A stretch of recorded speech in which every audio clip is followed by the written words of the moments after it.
պատկերացեք, որ իրականում Հայաստանը եթե վասալական կարգավիճակում գտնվեր, այդ ֆորպոստի կարգավիճակում լիներ ինչ որ պետության կողմից, ապա այդ պետությունը երբեք թույլ չէր տա, որ Նիկոլ Փաշինյանի նման մի անձ, որը իր վերահսկողությունից դուրս է, գա իշխանությանը։ Կկիրառվեին տարբեր մեթոդներ եւ ուղղակի վերջը այդ մարդուն կվերացնեին քաղաքական ասպարեզից։ Սա տեղի կունենար։ Այսպես է տեղի ունենում ֆորպոստներում։ Օրինակ, պատկերացնում եք դուք հնարավոր է այդպիսի իրավիճակ, որ Միացյալ Նահանգներում կամ Ռուսաստանի Դաշնությունում ինչ որ նահանգում, ինչ որ հանրապետությունում, այնտեղ կամ ավտոնոմ օբլաստում տեղի ունենան ներքաղաքական փոփոխություններ եւ տեղի բնակչությունը որոշում կայացնի, թե ով է լինելու իրենց սուբյեկտի ղեկավարը կամ, չգիտեմ, Կալիֆոռնիա շտատի գուբերնատորը ով է լինելու կամ ով է լինելու Տուլսկայի այդ օբլաստի ղեկավարը կամ Չեչնիայի ղեկավարը։ Դա հնարավոր կլիներ առանց Մոսկվայի թույլտվությամբ։ Իհարկե ոչ։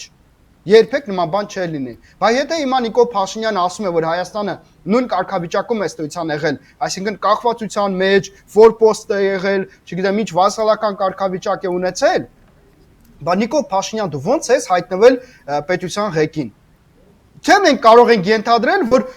այդ դրսի ուժերի մասին, երբ որ խոսքը գնում է, դրսի ուժերից մեկը այն ուժն է, որ դու ես խոսում, որ իբրև դրանից կախվածության մեջ ես եղել, հենց ինքն է նպաստել, որ դու գաս կարող ենք նման ձև ենթադրել իր խոսքերից հետո։ Հիմա այս հարցին թող պատասխանի։ Ես ցավում եմ, որ ազգային ժողովի մեր падգամավորները այսպիսի սուր հարցեր չեն տալի Նիկոլ Փաշինյանին, հենց իր խոսքերից հետո։ Երբ որ ինչ որ հայտարարություն է անում, այլ պետք է հենց դեմը առնեն, իր դեմ խաղացնեն այդ հայտարարությունը։ Այլ ոչ թե տարբեր այլ թեմաներից խոսել, որոնց պատրաստ է միշտ լինում Նիկոլ Փաշինյանը եւ ունի պատրաստած ինչ որ խոսքեր, թե ինչ պետք է ինքը հնչեցնի։ Այլ սա եթե իր դեմ ասեն, ինքը ինչ էր պատասխանելու։ Ում միջոցով է ինքը եկել իշխանությանը 2018 թվականին։ Ում շնորհիվ է ինքը վերընտրվել 2021 թվականի պատերազմից հետո։ Այդ որ դրսի ուժերն են նպաստում նրան, որ ինքը վերընտրվի, որպեսզի այն պայմանները, որ ստորագրել է, կյանքի կոչի։